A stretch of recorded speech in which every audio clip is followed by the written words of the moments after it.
শুভ বিকেল বন্ধুরা, আবারও চলে এলাম তোমাদেরকে সাথে নিয়ে রাধা মন্দির পরিদর্শন করতে। এখন রাধা মন্দিরে বিশেষ একটা অনুষ্ঠান চলছে, সেটা হলো হরিনাম সংকীর্তন।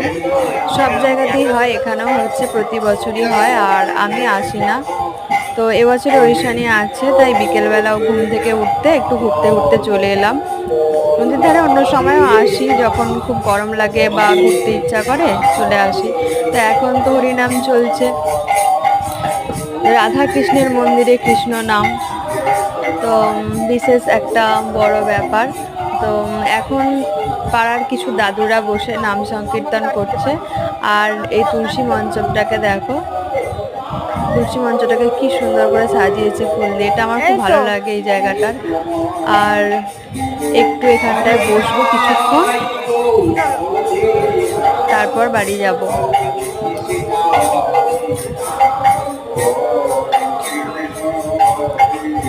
এখানে একটা তুলসী গাছ বসিয়েছে বেদি করে সুন্দর করে, আর ঐশানী চেয়ার নিচ্ছে, ও নিচে বসবে না, ওর ইচ্ছা চেয়ারে বসবে, আবার লাল না নীল চেয়ারটার পছন্দ।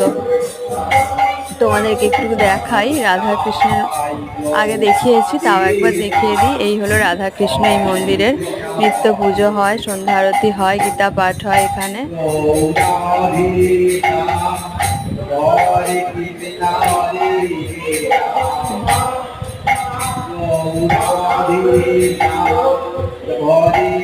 তো রাধে রাধে বন্ধুরা, টাটা, সবাই খুব ভালো থেকো।